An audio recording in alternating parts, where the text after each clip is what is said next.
From the east and the west, you've heard others, but now you've tuned into the best. This is a Prime Wave Media production.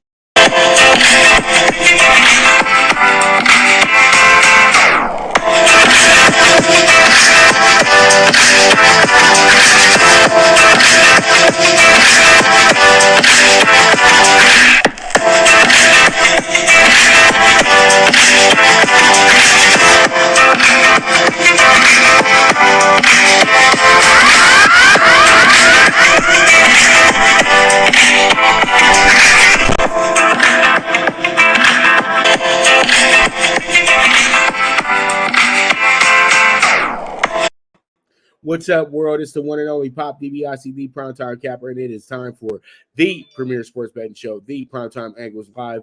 I'm feeling good. I'm feeling great. And you know it's Wednesday, so we got the man himself, sports agent, sports radio aficionado, Mr. Mike Abadir. What's going on, Mike? What is up, my man? How are you? How's the week going? I know the week started off real well because you got to cash your Raiders bet on Monday. The money line straight up. You know, I believe in miracles.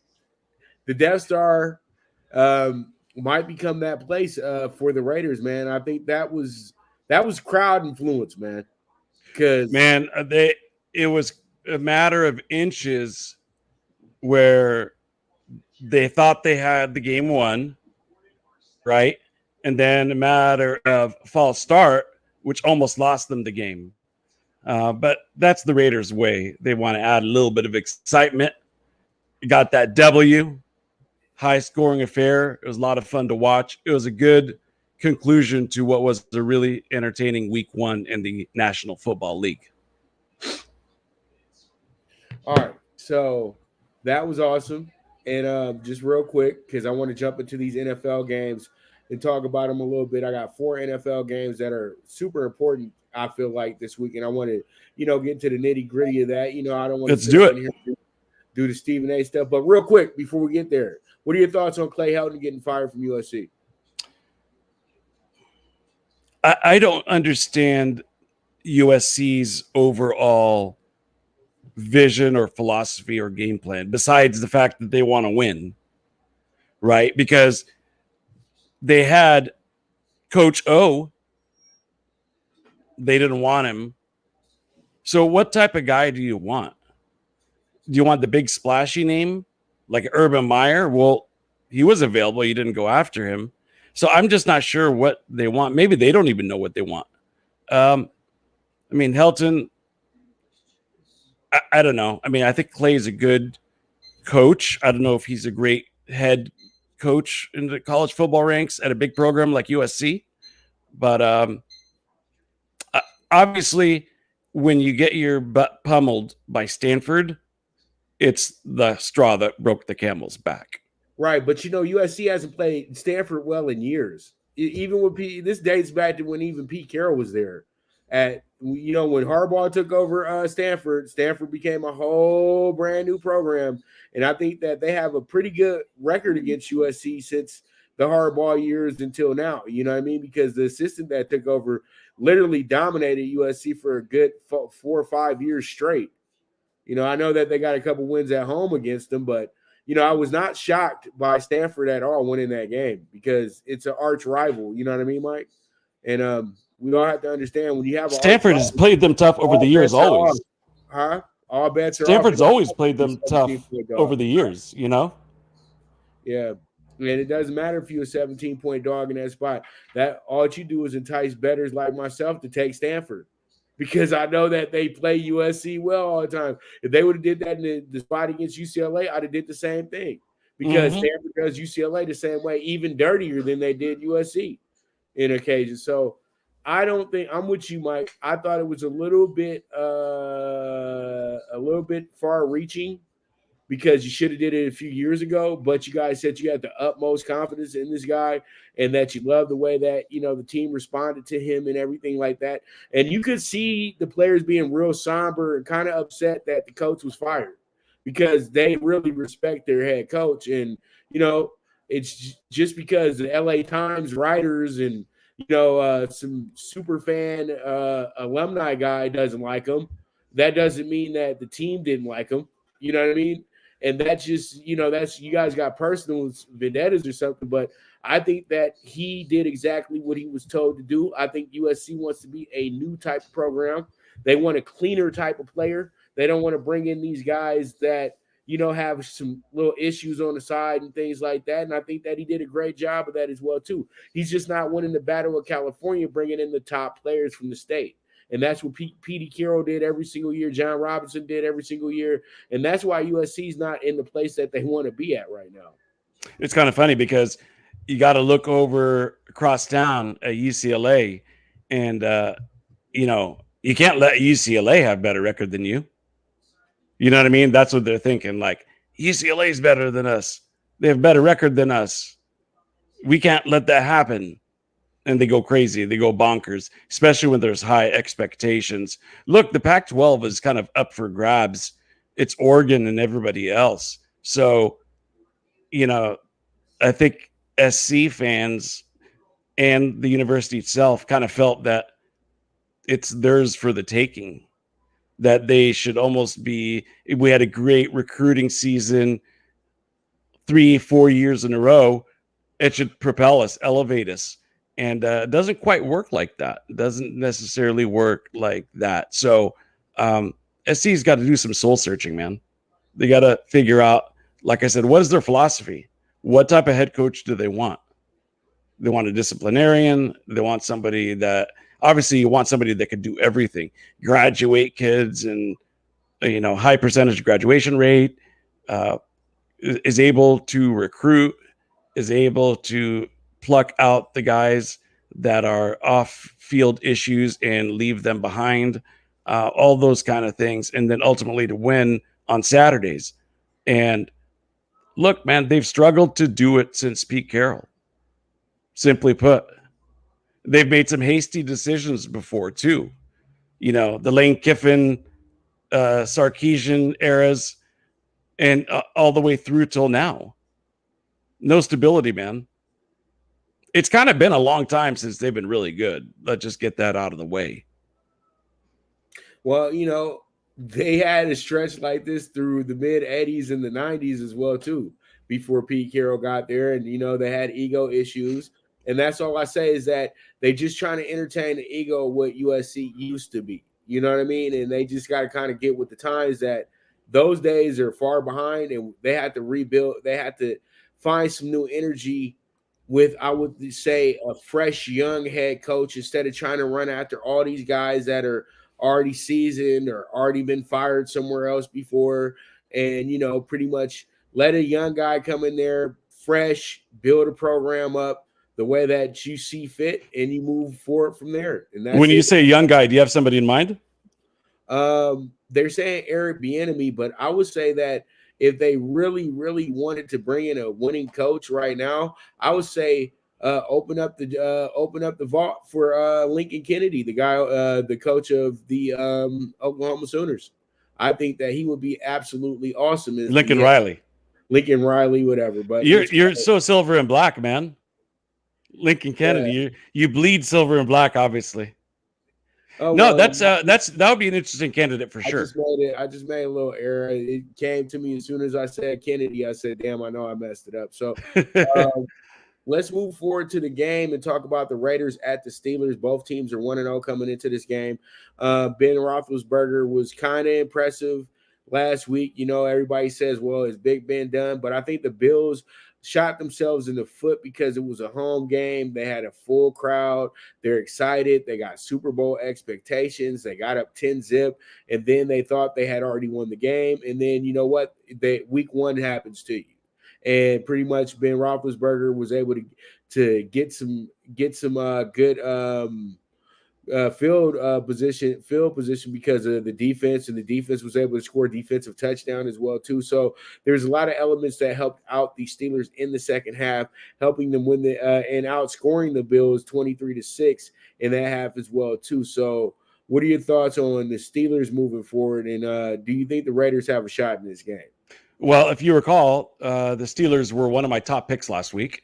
Right. We discussed our selections in greater detail on the Mike Abadir show. I know you went over picks on your show as well. But when you were kind enough to join us as a guest co-host, We outlined this as being one of the upset specials.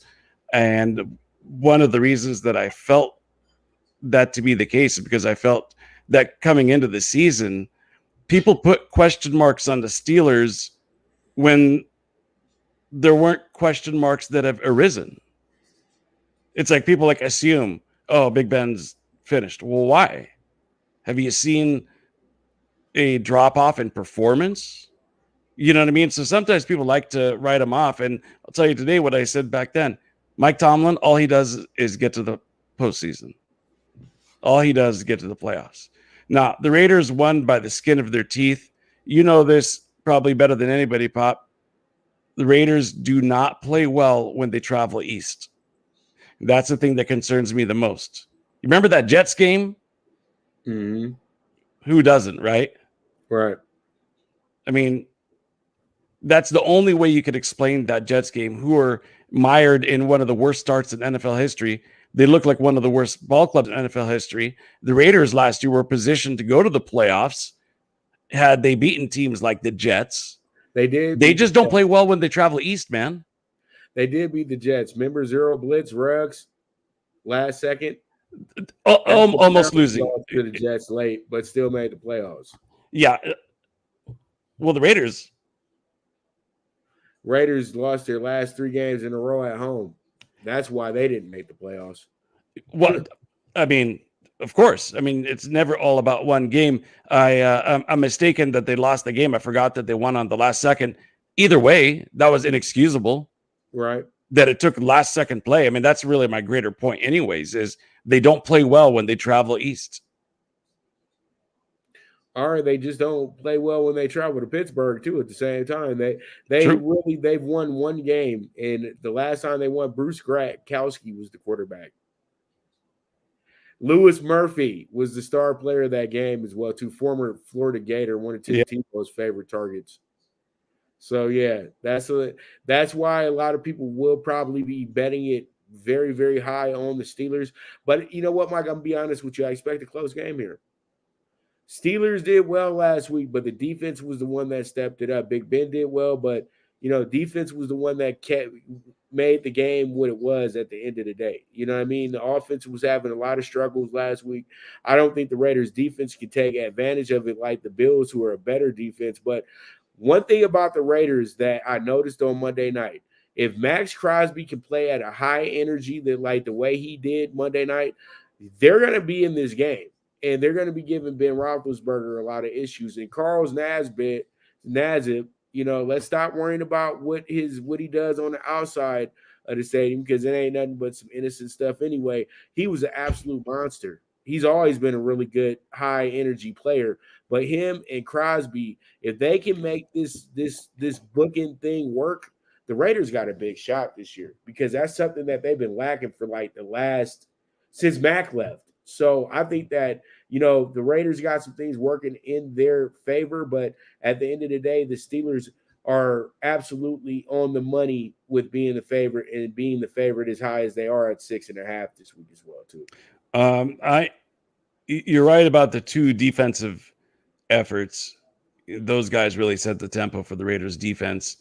The Raiders defense, I don't know if I could say that they're improved from last year. That was one of their big weaknesses. But I think the key to the game is going to be Jacobs' health. He didn't look good on Monday night. Yeah, he got into the end zone and all that stuff, but he had to come out of the game, and he didn't rip any long runs. He did not look like he was able to get any acceleration. Right, he had to go change his shoes, and I think his toes hurting him. Like, can he get in from goal line situations? Yeah, but I mean, in terms of like a runner, I don't know if he's really capable to handle the load, man. Well, Mike, one thing that Mr. Jacobs did for me, he pushed me towards a victory. There you go. That's the most important thing. So I'm not even sweating him only getting 36 yards. I know he'll be better. He was hurt. And the one big run he did have did result in a touchdown. He looked good doing it, but I just think that, when you got that foot issue, it's going to be tough to be dominant, especially in game one as well too. But I do agree with you. Jacobs has to be big because you can't put everything on Derek Carr, and it showed on Monday night specifically because he was targeting one player the whole night, and he can't. And honestly, you're not going to be able to get away with that with the Steelers, to be honest. No, and on that note, with the Ravens as well too. Yeah, and on that note, Waller didn't really do him any favors. He dropped a couple of passes in key spots that he 100% should have made. I love Waller though, so I'll let it slide this time. But the Jacobs things kind of concerns me on a season-long basis, because a lot of times once you start the year with those kind of nagging injuries, they keep coming back throughout the year. Mm-hmm. We've seen that time and time again where a player just didn't play healthy that year. He just wasn't healthy, and he's out on the field because he's a trooper. But I really hope for the Raiders' sake that Jacobs can heal up. And in fact, if they gave him a week off, I would be all for it if that means he gets healed up. You got to be able to run in Pittsburgh, man. You got to be able to control that clock. You got to be able to take the pressure off Carr, like you said. So, you got to figure it out somehow. All right. Well, I'm not asking for any predictions yet, Mike. We'll just see how everything shakes out on Sunday. I got to save everything for tomorrow, NFL Bet Exchange. Okay, well, if you're asking me for a prediction, you can give me your play for it. I'm not going to give out what my play is for it. I'll take the Raiders and the points. This ain't no. Okay, this is just you being better, right? I hope it's not about being the silver and black, and it's all that.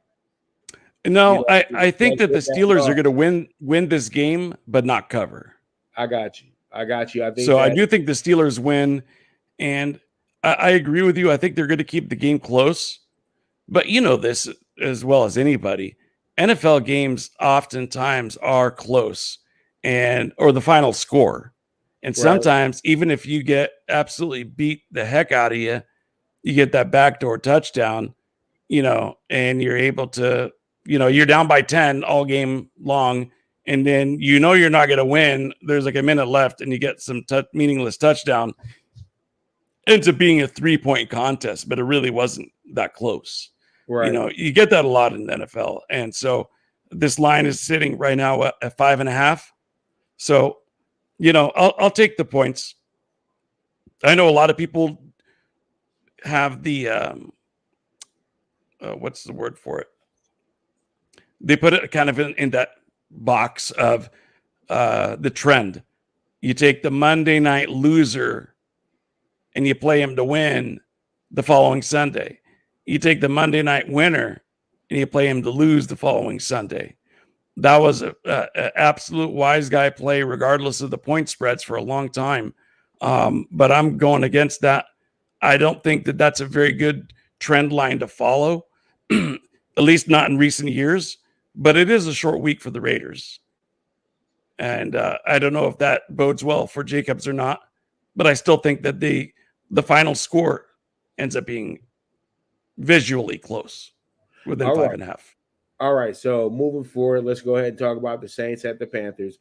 This is an NFC North divisional game. Both of these teams did. NFC South. Sorry about that. Both these teams did win their opening games. The Saints in a blowout. The Panthers literally dominated the Jets throughout the game. Gave up what you just talked about, a late backdoor touchdown, but still covered spread as well too. But the Panthers defense was very impressive, and the Sam Darnold, Robbie Anderson connection has returned and is now in Carolina.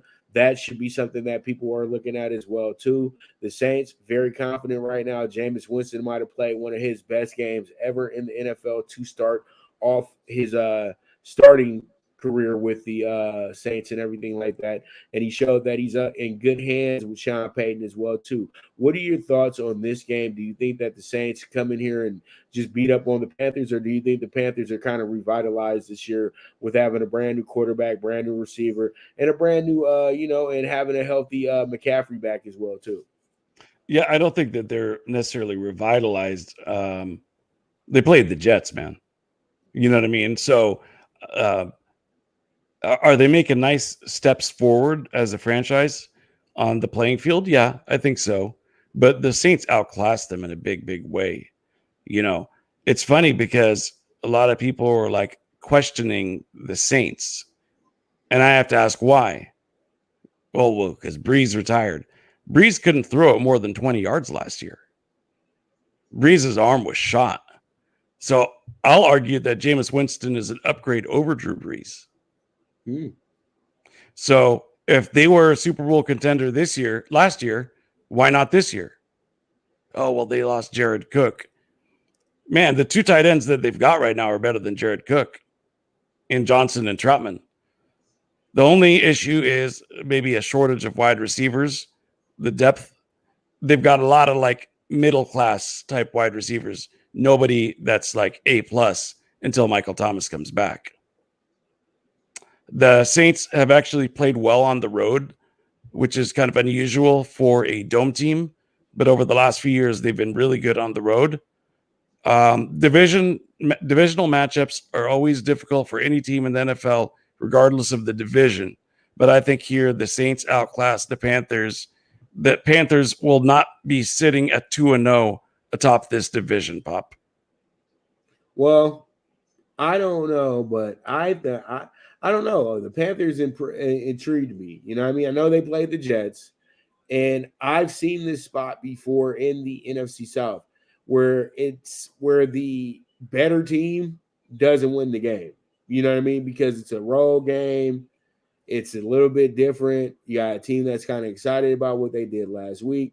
They get a few turnovers to start the game, which Jameis Winston is very, very keen to doing. We both know this. That's why Jameis Winston isn't the quarterback in Tampa Bay anymore. And, we just don't – I just know that if he starts off with some mistakes, it could be a long day for the Saints.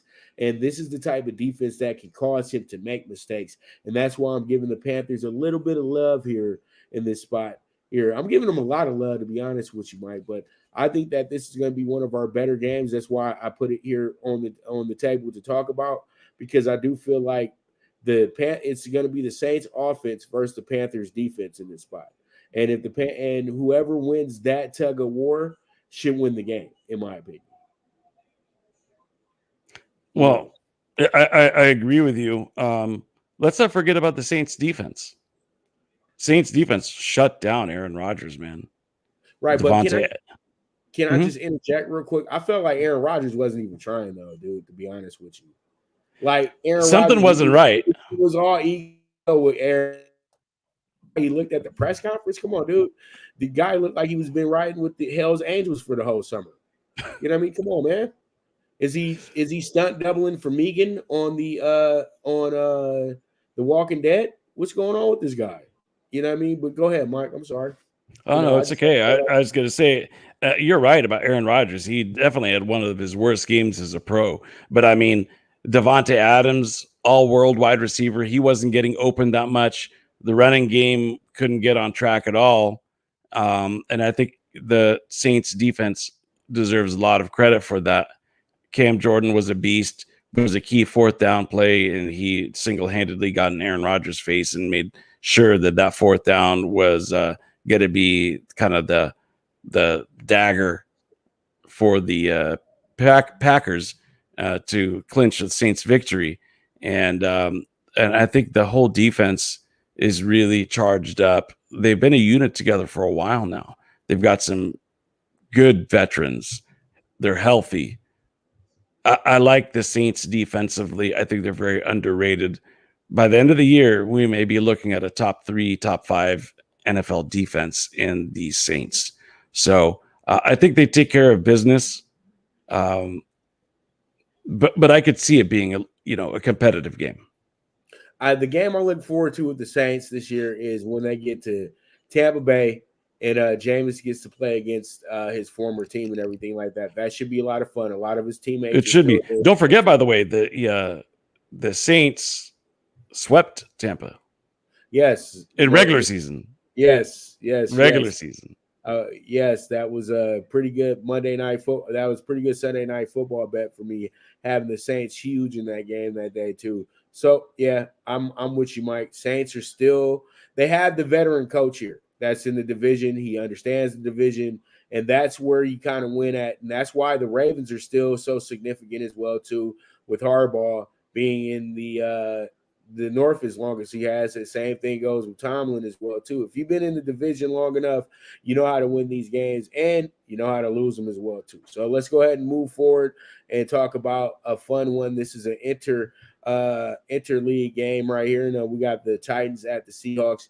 Now the Titans starting off 0-2. Would this be something that would be detrimental to their season, or would it be okay because you know they play in a division where pretty much they can go ahead and catch back up, you know, fairly quickly once they can get around and winning? And your thoughts on the Seahawks moving forward? Are they still the machine here in the NFC West, or will they really have some competition this year because they looked really good against the Colts on Sunday? You know, they did look good, and that's coming from a team that generally isn't a great road team. They're an excellent home team, 12th man. We all know about that. I think the Titans are up against it, man. And I think they will drop to 0-2, and they're going to be coming home trying to search for some answers. But the answer is pretty obvious, which is they're in a junk division. They're in what I call easily the worst division in football, at least in the AFC. You know, you can make a case that the NFC East is still really bad because they are. But this is the worst division of football. Starting off 0-2 is not a killer, and they'll be able to overcome that bad start. Seattle, on the other hand, they're in the best division of football. Complete opposite of what I was talking about with the AFC South. So I don't know. I still think that the game really hinges on Seattle being able to stop Henry in the running game, because if they do and they force Tannehill to pass, Titans are going to be in trouble. Even though they've got some good weapons on in the passing attack, but still, you don't want to rely on Tannehill entirely. You got to be able to control that clock. But Seattle's the better team right now, and I think they win this game at home. And with as bad as the line was for the Titans, that doesn't really get fixed in a week. That takes about 2 to 3, 4 weeks to get fixed because you have to find some comfort. You know what I mean? And it's crazy. Taylor Lewan, a guy who gets paid a lot of money, gives up 5 sacks to your buddy Chandler Jones. But you know what? Chandler Jones is one of the most underrated pass rushers in the league as is. He's led the league 2 out of the last 3 years in sacks as well, too. And nobody even mentions this because everybody's always so worried about the Arizona offense. So pretty much, I think that this week, if the Titans' offensive line isn't improved, they're in a world of trouble. This one could be uglier than what happened with the Cardinals. If you get my drift, Mike. But I do. But the Seahawks, they got to stay with the same game plan, eat up the clock, try to find Russell good downfield plays, and feed Chris Carson as much as you can. Yeah, you know, let me tell you something. I'm going to make a prediction, which is that you're going to see some late action on Tennessee that people are going to be like, they're too good of a team to be able to give up a 5.5 point spread. They're going to be enticed by that. And I will tell everybody move forward with caution on that. Right. Because Seattle really could blow this game wide open and send Tennessee home reeling, after like a 2 touchdown defeat, something like that. People say 5.5 is a lot of points. Yeah, it is. But it's doable. I mean, if they win this game 28-21, it wouldn't surprise anybody. So don't tell me about, 5.5 is a lot of points. Yeah, it is. But Seattle win this game by 7, 10, 14 points. Right. And it'll bump back up, though, by kickoff. They'll be enticing you with the 6.5, and they'll be chasing that Seattle money late, So pretty much we'll see how it goes. It's going to be a good little afternoon game in the Northwest. And, hey, anything can happen. Let's see how it shakes out. Now let's go ahead and talk about the Sunday night football game. This is probably the most important game of the week. You got the Chiefs, the guys that got pretty lucky on Sunday with misread coverages and pretty much bad mental lapses by punters and things of that nature. I put that game more on the Browns losing than the Chiefs winning the game, to be honest with you, Mike. And pretty much the Chiefs coming to this one in a tougher spot because they got an angry Ravens team, but the Ravens didn't look good in that second half defensively, though. They had one guy covering literally everybody on the Raiders in Humphrey, but they had good corners, though, Mike. That's what I didn't understand about some of the lapses that the Ravens had Monday night against the Raiders, because the defense was actually playing an A1 ball game going into that second half, in my opinion, even though they did give up 10 points late in the second quarter, but that was adrenaline points. But, my whole thing is like this. I don't think that they got enough rest because Lamar was getting stripped and gabbing a lot of 3 and outs and everything like that. Now, this week, they're up against it with the Chiefs, a team that honestly doesn't miss when it comes to running drives and everything like that. The only other team only other quarterbacks I used to see do that a lot was Montana and Marino. I know everybody's like, where's Brady and Manning at? I always put my 90s guys over these 2000s guys. I always feel like they were just carbon copies of what I grew up watching. And I remember it was like damn near every time Marino hit the snap, it was just like what Mahomes was doing, where he's getting a good throw off and you're getting 5, 6, 7 yards to it as well, too. And, and it was still almost not enough to beat the Browns, but the mistakes came in play at the right time in this game. So that's why, the Chiefs, I don't know. You know what I mean? You can't just go in there and be like, "Whoa, the Chiefs should dominate the Ravens this week." And I don't see that happening. Mike, what are your thoughts? No, I don't think that they dominate the Ravens. The thing is this, man. The Chiefs have so many offensive weapons. It's really, it's very difficult to to hold them under 30 points.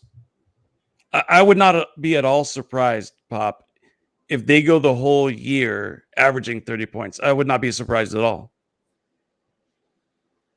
Not whatsoever. Yeah. It seems like they can score at will sometimes. They scored 23 in the second half against the Browns, who are supposed to be good defensively. And it almost seemed like in the second half they could score at will. If they needed another touchdown, they could have got it. Well, I know the Browns had a great stop when it was time for, killing time with the Chiefs and to set Baker up for what could have been a, life-changing drive somewhat. But it's all good because I think those teams are going to actually play each other again in the playoffs, in my opinion. I think that they'll be meeting again in Kansas City, Well, I don't have Baltimore as a playoff team. Yeah.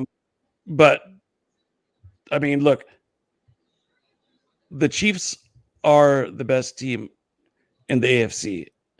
And as such, you got to dethrone them in order to get my vote, if you will. Right? And the Ravens are really up against it, man.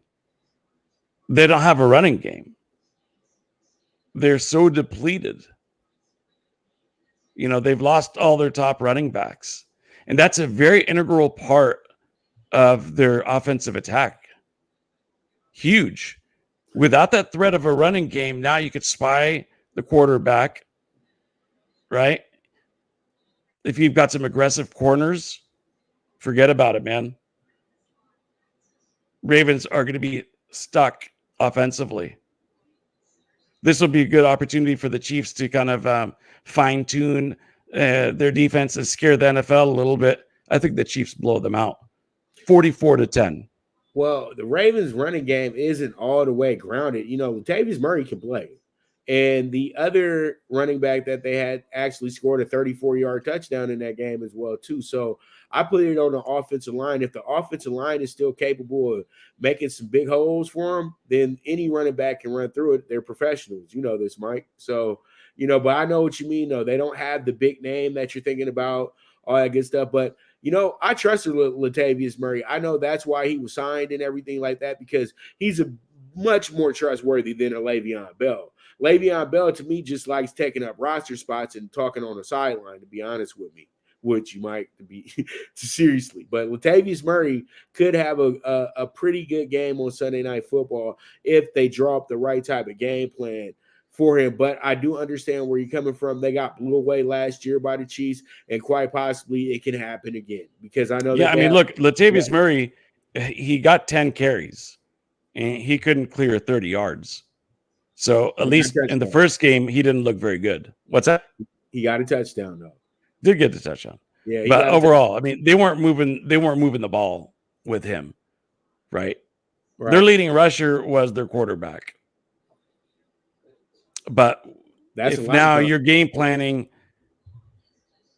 spy the quarterback, there's no serious threat from the ground attack, shut down that passing with some really aggressive physical DBs.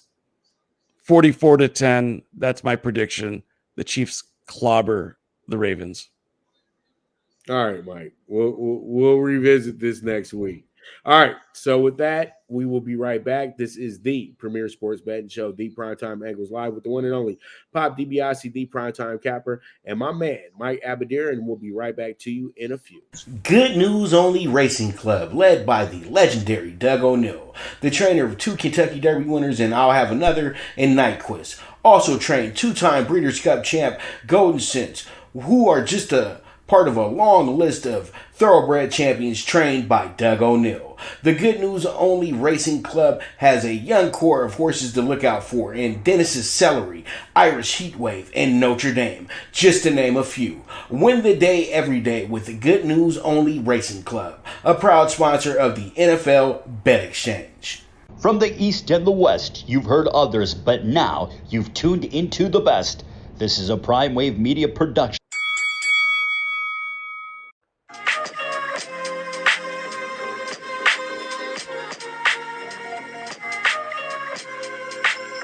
Tune into Big Wave Boxing every week with a brand new guest, with the one and only Pop DiBiase, the Primetime Capper, getting the best boxing stories, best boxing angles, and the truth when it all comes down to the sweet science.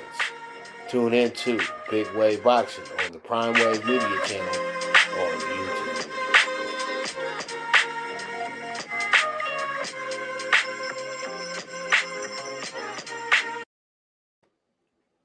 But man, Mike, I know you feel the same way. So freaking excited about the NFL being back, man, and college football as well too. So man, we can go for days talking about a lot of these games, man. You know that. So pretty much, let's switch gears and get into this baseball thing, because baseball is still the money. Baseball is at the best point of the year. Mm-hmm. Don't worry, I'm not going to talk about the Dodgers today. Dodgers did what they had to do. We don't want to keep being so redundant about things. I'll get back to you once they get past the Giants, okay? Running out of time, Pop. I know. Hey, this is baseball, Mike. This is baseball, Mike. There's no guarantees in baseball, okay? Nope. So pretty much we both know this, that there's no guarantees in that. So the thing is, what we do is we have to make sure that we pay attention to what's coming behind us. And the Reds have been a struggling team for a bit now. Not for a bit. They were a really good team for a moment. And then what happens is that they become a team that struggles a little bit because they finally got to breathe a little bit. You know what I mean? So pretty much now they walk into this game. They're not feeling pretty good about themselves. They lost their last 4 out of 5. And guess who passed them up yesterday? And you told me they wasn't no good. Just guess. Oh, the Cardinals. One of the most consistent teams ever in baseball. I was watching Once Upon a Time in Queens. They were even talking about the Cardinals then being a thorn in the Mets side. So, this team doesn't go away. They just know how to be that thorn in your side. They've been doing it for 100 years. And the Cardinals are right here in the second spot. And now that's when I say, okay, Dodgers, you might have a little issue on your hands because if you got to go against a hot Adam Wainwright, who's been pitching like a Cy Young all year long, we might have a little issue here in a wild card game. But let me get to what the game that is at hand. We got the Reds at the Pirates. I like the Reds a lot in this spot today, Mike. I think that it's a must-win situation, and they win the game. Gutierrez has been good for them the last few months. I think this works out for them. Yeah, man. You bring up that wild card race, and to me, if you're the Padres, if you're the Reds, inexcusable to let the Cardinals catch up. Inexcusable. I mean, how can you let that happen? Padres have lost now 5 in a row. Come on, man. Middle of September. Who wants it? Who wants it? The Reds are very fortunate, though, because they're playing the Pittsburgh Pirates. And the Pirates have Mitch Keller going. He was their top pitching prospect for a long time. He just has not materialized, man. The only reason that he's still going out there is because he was once their top pitching prospect, and they're trying to get as much mileage out of him as they can. But he throws clunker after clunker after clunker, and today is not going to be an exception. The Reds win this game here in what really amounts to a must-win just about every day from here on out for all 3 of these wild card contenders, because only one can go. Right. Only one can get their feelings hurt. All right. So we move forward. Let's talk about the Cubs at the Phillies. Cubs coming here at plus 170 is the money line today. You got the Phillies, who are minus 200 as well, over under of 9. So pretty much you got 2 teams that are going in very different directions. The Phillies have actually kind of fell apart as of late. They are now 4.5 games back, or maybe 3.5 games back, but they were at one point a half a game back from the Braves like a week ago. So they're running out of time as well, too.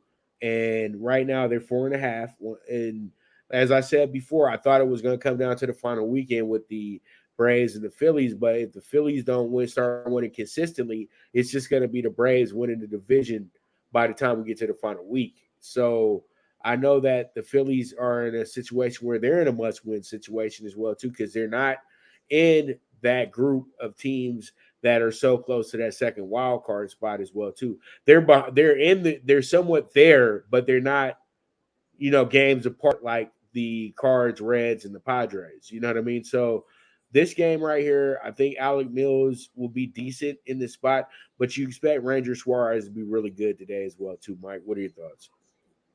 Yeah, Suarez has been money. Mm-hmm. He's been really, really good. The Cubs, by the way, are an excellent home team, but they're not so good on the road. The Phillies, they really don't have much of a chance to win that division.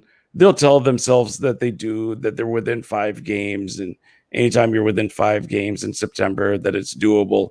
But it's a very tough. It's very tough to make up 5 games in a couple of weeks. But nonetheless, if the Phillies have any hope, it starts with each and every single day. They got to beat the teams that they are better than. And the Phillies, quite simply, are much better than the Cubs right now. Alec Mills is the Cubs' best pitcher. But I'm going to rely on the fact that the Cubs are poor on the road. Phillies are good at home. And Suarez has been lights out. I'll take the Phillies here. Man, and the Cubs is thinking about Cancun at this point. Come on, man. They got rid of the whole team a month ago. Everybody been on vacation since. Yep. They're already in the Caribbean. Yeah, already. Reservations have been made. They're already in the Bahamas. Have been made. You know what I mean? So we move forward. Let's talk about the Cards at the Mets. And we just talked about the Cards being back to life. Back to reality. I did have them winning the Central, though. I really did. But the Brewers, and I said that it was going to be a 3. I never gave the Cubs a shot. So I said the Brewers would be there. It would be between the Brewers and the Cardinals, and we're right here with the Brewers and the Cardinals. And I did say that the Reds could play a factor into it if they're able to get hot at some point in the season too. So I think I was a little right about that situation right there. I think that me and you both talked about the Pirates are automatically being in last place in this division. We already knew that was coming.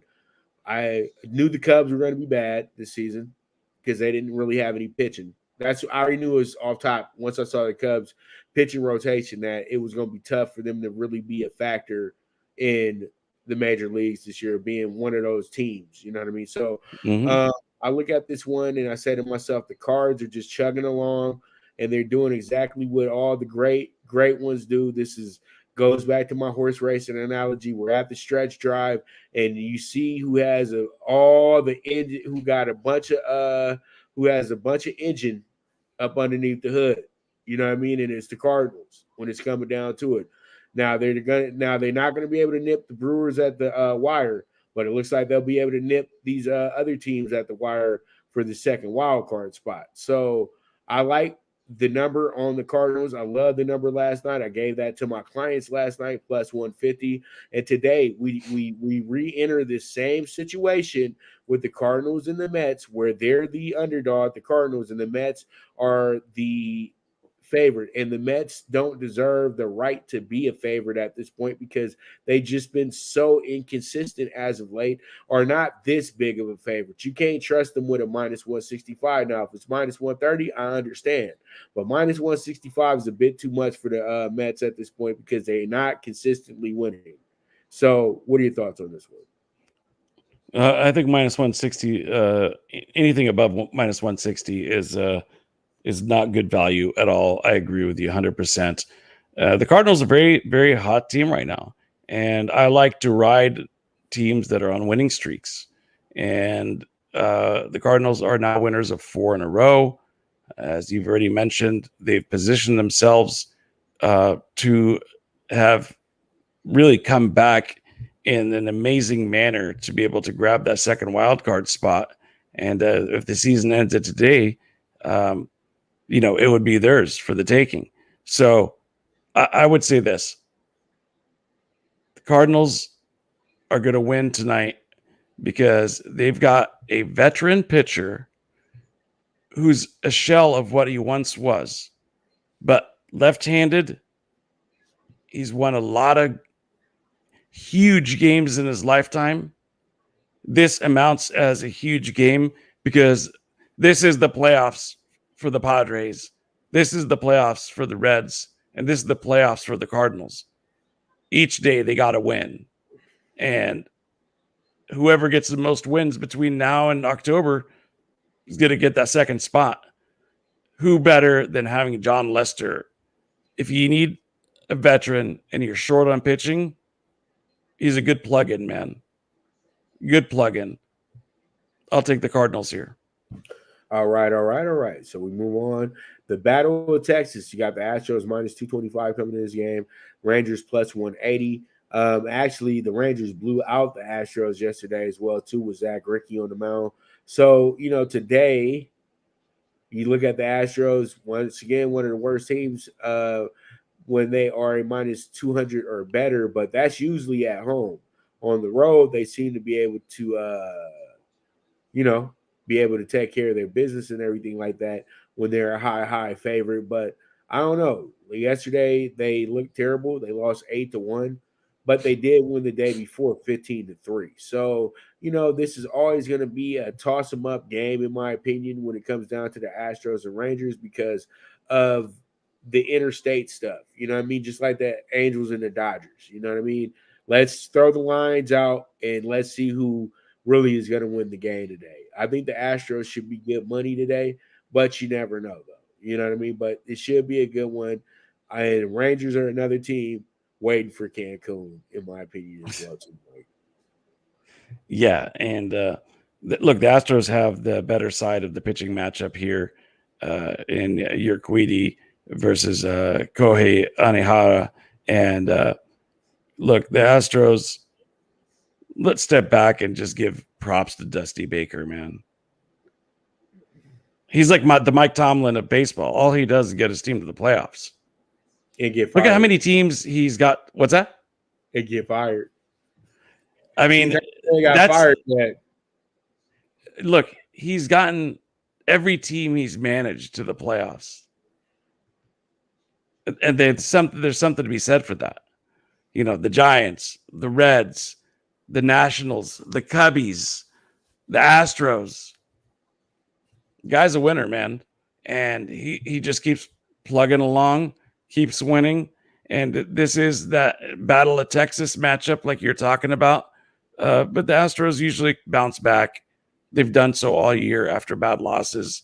And there's every reason in the world that Urquidy is going to try to pitch lights out every outing between now and then because he wants to position himself to be a part of that playoff rotation. Right? So I'm expecting a nice effort out of him tonight. This is the time that you earn that from your skipper, right? You have the guys that are established, like the Grinkies and guys like that.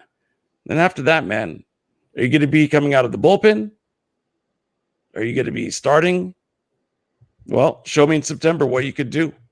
Let's see what this kid could do. I think he quiets those Rangers bat that were hot yesterday and silenced today.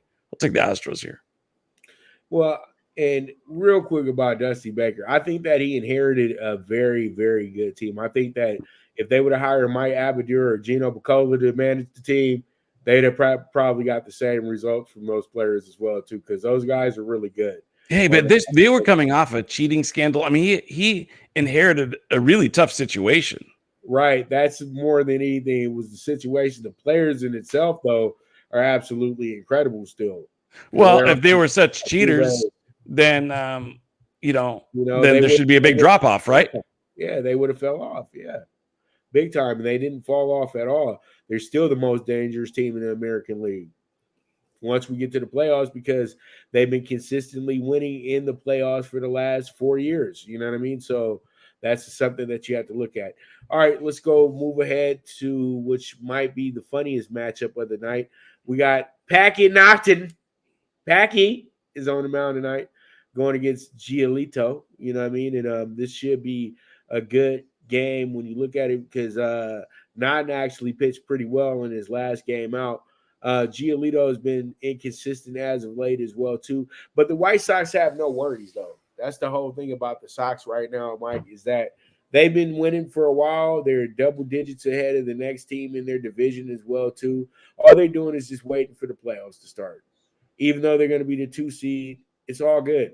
They're going to have home games to play to start off the playoffs as well, too. No traveling to the West Coast and, hoping that you can hoping that you can finish a game because that's what happened to the White Sox last year. They just couldn't finish against the A's. So pretty much tonight's game, I do think that this is more of a scoreboard watching game, in my opinion. What are your thoughts? First, I'd like to verify this pitching matchup because I've got a different pitcher listed than what you cited. I've got Jansen Junk going up against Dallas Keuchel. Oh, my bad. Must have been looking at the matchup from yesterday. Yeah, Jackson Junk. That's the perfect name, isn't it, Mike? Oh, my gosh. I can't believe it. Junk. A pitcher with the last name Junk? Yeah. I mean, you couldn't have scripted it any better. Yeah. The replay. I think you kind of assessed it pretty well here. The White Sox kind of concerned me a little bit because they might be coasting a little bit too much. They've been playing 500 baseball kind of for a while now, mainly because they don't have to win. Their position is totally settled. They're too far behind to get the number 1 seed. So they're pretty much locked into their positioning. You know what I mean? They're 7 games behind the Rays. So you really have no incentive to win whatsoever if you can't get that top seed. So, the White Sox are pretty much, like I said, kind of treading along, playing 500 baseball. The Angels, let's see what they have up their sleeve for these last couple of weeks here. Looks like they're shutting down Mike Trout for the year. Probably a good decision. Breakout year for the two-way star, Shohei Ohtani. And there's been a couple other bats that have looked pretty good. I think this September is important because you want the team to develop.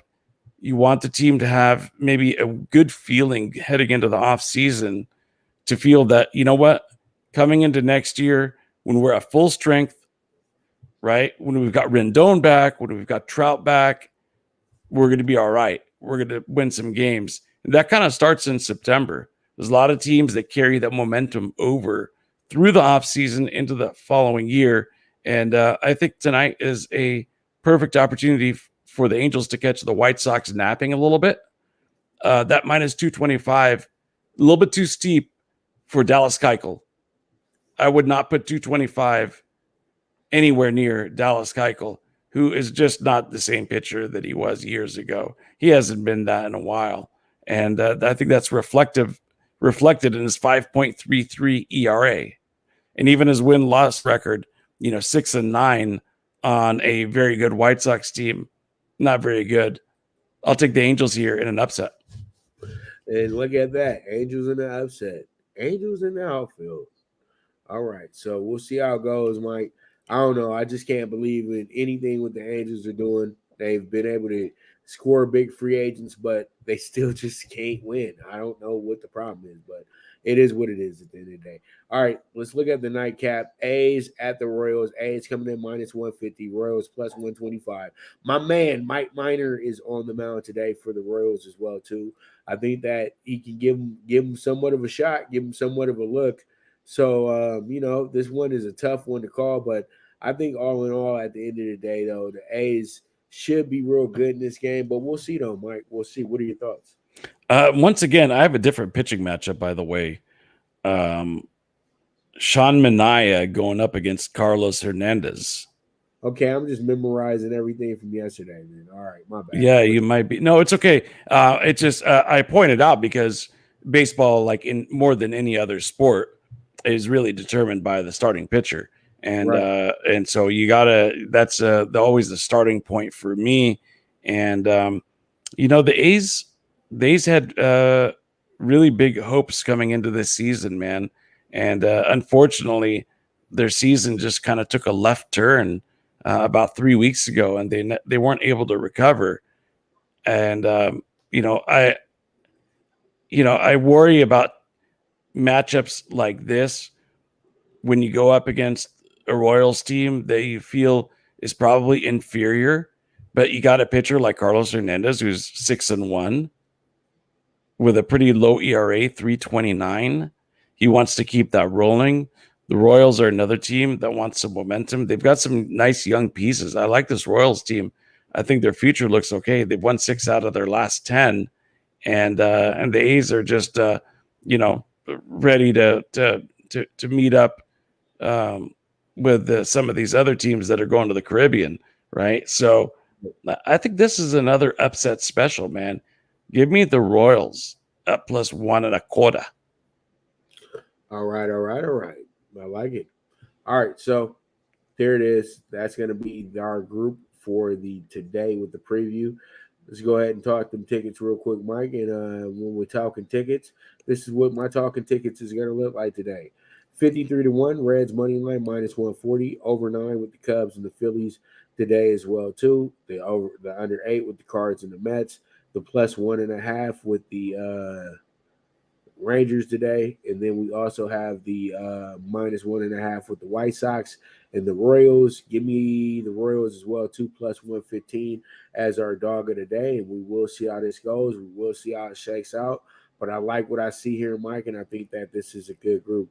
Now, is there anything that you like to interject on this? I think that's a great ticket. The only one where we conflict is the White Sox. Because I thought that was kind of an upset special for the Angels. You've got the White Sox winning big, obviously covering that minus 1.5.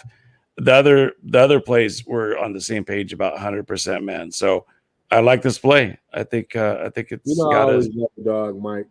I always love a dog. It don't matter if I'm on the other side or not. I always give props to people who play dogs. There you go. Well, I appreciate that, man. Yeah. But here's the thing that's cool is that when you're talking about -1.5, you're taking a heavy favorite and making them a lower favorite or maybe even an underdog. So I like that and have mad respect for that too. I know I've mentioned this, every single week where we're together on 5 out of the 6 plays, which is kind of miraculous in of itself. Statistically, that's almost like near an impossibility. We're not handicapping it together. We're handicapping it separately. We're coming into this show blind to one another's picks. But to come that close on so many games is pretty unbelievable, really. And every week I kind of point out on the one game that's different, might be an opportunity to play it both ways, right? Take your 6-teamer down to a 5-teamer and then play tickets with both ways. Maybe do the White Sox money line and then the Angels +1.5. If you want to get bold like Pop, -1.5 of the White Sox money line to Angels. It's going to kick up your parlay from about 25 to 1 to 53 to 1, maybe even a bigger jump than that. So I like it. All right. And there it is. All right, man. So pretty much tomorrow we got the NFL Bet Exchange. So you guys make sure to tune in for that. That should be ready about 10:30. We'll be live as well too. Me and Jeff Dawson, who I was just with in Las Vegas. And you guys can catch Mike's show tomorrow too at 4 p.m. in the afternoon, 7 p.m. Eastern time as well too. The Mike Abadir show with the man. It's me, Gino Bacola, and they'll be talking some good stuff about the NFL and the MLB as well too. So you guys tune into that tomorrow as well. So I thank you guys so much for tuning in today to listen to me and Mike shoot the shoot. You know what I mean? I would cuss, but hear me and Mike talk our sports capping. You know what I mean? So pretty much there it is. Mike, any final thoughts? Exciting week 2. Looking forward to it, man. Yes. Looking forward to your show tomorrow. I think people can't get enough NFL, and if you want an emphasis on wagering, on handicapping, you're in good hands with Pop. Definitely check out the NFL Bet Exchange because you start thinking about putting together your tickets on Thursday. You don't do it when you wake up Sunday morning. You do it Thursday, Friday. You should have all your plays solidified by Saturday and a game plan going into Sunday. It starts tomorrow. Check it out. I'll check it out. That's all I got for you this week, Pop. Thank you as always. Appreciate you having me on. Thank you to the viewers, and we'll see you guys next week. All right. Sounds good. All right. So with that, this is the premier sports betting show, the Primetime Angles Live, with the one and only Pop DiBiase, the primetime capper, and the man himself, sports agent, sports radio host aficionado, Mr. Mike Abadir, and we are gone.